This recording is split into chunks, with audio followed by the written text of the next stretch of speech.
Jaringan ini nggak cuma berhenti di Indonesia. Dari penyelidikan, polisi nemuin kalau bayi-bayi ini dikirim ke Singapura buat adopsi yang nggak jelas juntrungannya. Siapa yang beli, buat apa? Ini tuh yang masih digali sama polisi, bareng Interpol. Lee Hsien Loong kayaknya cuma satu bagian dari jaringan yang jauh lebih besar. Dan Singapura cuma salah satu tujuan. Bisa aja ada negara lain yang terlibat, dan itu yang bikin kasus ini makin rumit. Dan yang bikin kesel itu, sindikat ini memanfaatin celah-celah di sistem kita, mulai dari dokumen palsu yang lolos, rumah sakit yang nggak ketat ngawasinnya, sampai biro adopsi yang abu-abu. Ini kayak wake up call buat kita semua. Kalau sistemnya longgar, penutup kayak gini bakal terus muncul.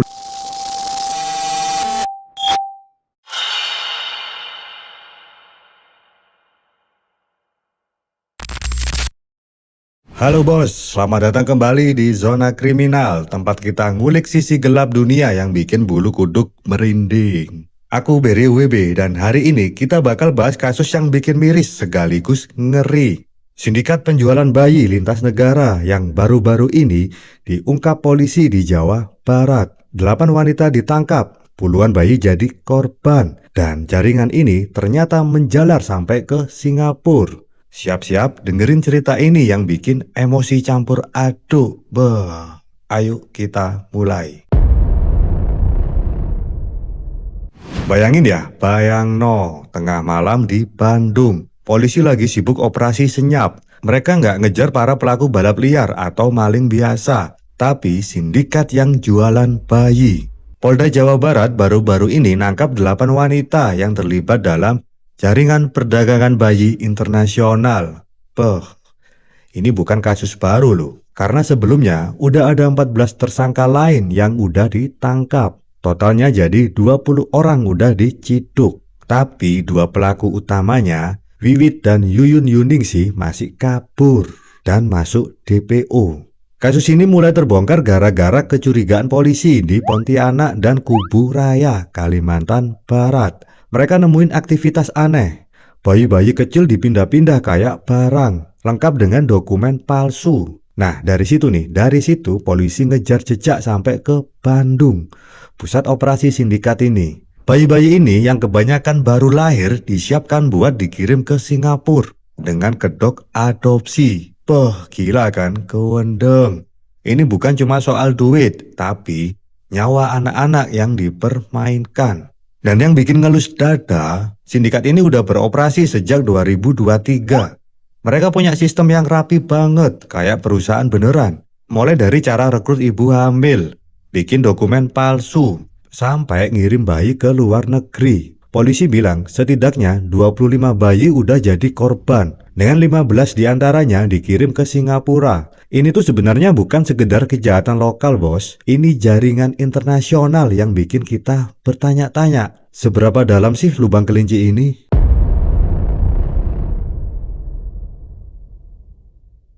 Nah, sekarang kita masuk ke inti cara kerja sindikat ini. Mereka nggak asal culik bayi, tapi mainin psikologi dan ekonomi. Target utama mereka adalah ibu-ibu hamil dari keluarga menengah ke bawah. Bayangin ya, kamu hamil, nggak punya duit buat biaya lahiran. Tiba-tiba ada yang datang buat nawarin bantuan. Tapi syaratnya, serahin bayimu. Kejem kan? Nah, itulah yang mereka lakuin. Mereka datang seakan-akan layaknya dewa bantuan, tapi sambil nyiapin dokumen palsu buat bayi itu. Ini prosesnya sistematis banget. Bayi direkrut sejak masih di dalam kandungan. Pas usia kehamilan menginjak 8-9 bulan, prosesnya sistematis banget. Bayi direkrut sejak masih di dalam kandungan. Pas usia kehamilan antara 8-9 bulan. Dan setelah lahir, bayi ditampung di Bandung, lalu dipindah ke Pontianak buat bikin akte kelahiran, KTP, kartu keluarga, sampai paspor. Semuanya itu palsu. Bayi yang udah lolos seleksi bakal dicek kesehatannya lewat video call. Dan kalau udah oke, langsung dikirim ke Singapura. Dan harga per bayinya antara 10 juta sampai 16 juta. Nah, Dari situ dibagi-bagi tuh sesuai peran masing-masing pelaku. Yang bikin merinding, mereka bahkan punya orang yang pura-pura jadi orang tua palsu buat ngelabuin pihak berwenang. Jadi, bayi-bayi ini tuh kayak dilegalkan lewat proses adopsi bodong. Ada yang bertanya-tanya, lah kok bisa lolos? Nah, ini yang bikin kita harus nyorot sistem pencatatan sipil dan pengawasan rumah sakit. Jaringan ini jelas bukan main-main, dan lubang di sistem kita ternyata dimanfaatin banget sama mereka.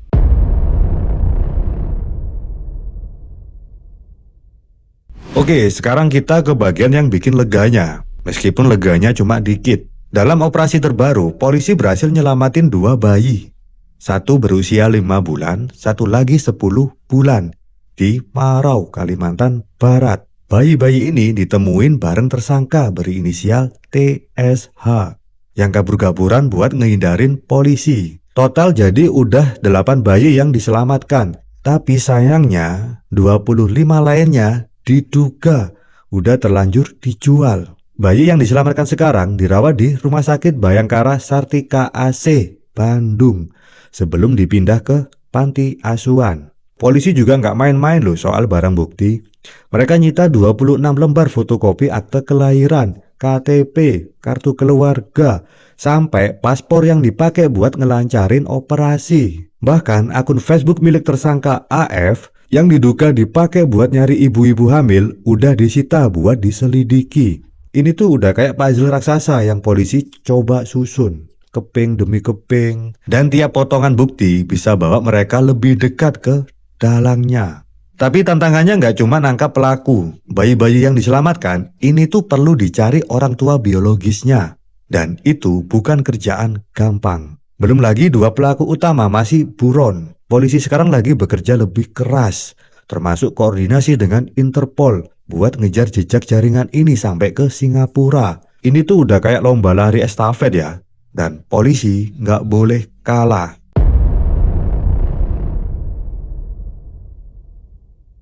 Nah, siapa dalang dibalik semua ini? Namanya Lee Xiuluan, atau yang dikenal sebagai Lily alias Popo. Muncul sebagai otak utama. Wanita 69 tahun ini ditangkap di Bandara Soekarno-Hatta pas pulang dari Singapura pada 18 Juli 2025. Dia tuh diduga jadi agen utama sekaligus penyandang dana operasi di Indonesia. Bayangin bos, bayangno, di usia segitu bukannya pensiun santai malah ngatur perdagangan bayi lintas negara. Jaringan ini nggak cuma berhenti di Indonesia. Dari penyelidikan, polisi nemuin kalau bayi-bayi ini dikirim ke Singapura buat adopsi yang nggak jelas jeluntrungannya. Siapa yang beli, buat apa? Ini tuh yang masih digali sama polisi, bareng Interpol. Lee Xiuluan kayaknya cuma satu bagian dari jaringan yang jauh lebih besar. Dan Singapura cuma salah satu tujuan. Bisa aja ada negara lain yang terlibat, dan itu yang bikin kasus ini makin rumit. Dan yang bikin kesel itu, sindikat ini memanfaatin celah-celah di sistem kita. Mulai dari dokumen palsu yang lolos, rumah sakit yang nggak ketat ngawasinnya, sampai biro adopsi yang abu-abu. Ini kayak wake up call buat kita semua. Kalau sistemnya longgar, penutup kayak gini bakal terus muncul. Polisi sekarang lagi buru 2 DPO, Wiwit dan Yuyun, sambil ngecoba bongkar jaringan yang ada di Singapura. Semoga aja cepet ketangkep biar nggak ada lagi bayi yang jadi korban. Kasus ini bikin kita ngerasa campur aduk, marah, sedih, sekaligus pingin ngelakuin sesuatu. Para tersangka dijerat dengan Undang-Undang Tindak Pidana Perdagangan Orang dengan ancaman penjara sampai 15 tahun dan denda 600 juta. Tapi hukuman aja kayaknya nggak cukup deh. KPAI bilang, sindikat ini manfaatin ibu-ibu yang lagi putus asa, yang gak punya pilihan lain selain nyerahin bayinya. Ini soal kemiskinan bos, dan itu yang harus kita beresin dari akar. DPR dan Dinas Sosial Jawa Barat udah mulai bersuara. Mereka minta evaluasi total soal pencatatan sipil, pengawasan rumah sakit, dan biro adopsi. Harus ada sistem yang bikin dokumen palsu nggak gampang dibikin. Dan ibu-ibu hamil dapat perlindungan biar nggak jadi mangsa. Ini sebenarnya bukan cuma tugas polisi, tapi juga pemerintah dan juga tugas kita. kita sebagai masyarakat. Kita harus lebih peka sama orang-orang rentan di sekitar kita. Di ujung cerita ini ada secercah harapan.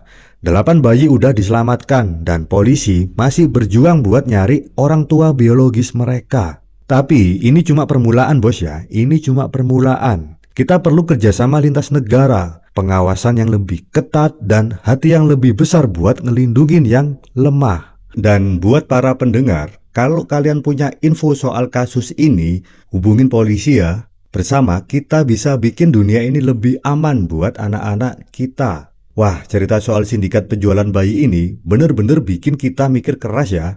Ayo kita bantu sebarkan episode ini, biar makin banyak yang tahu dan waspada sama isu serius ini. Aku Berio WB.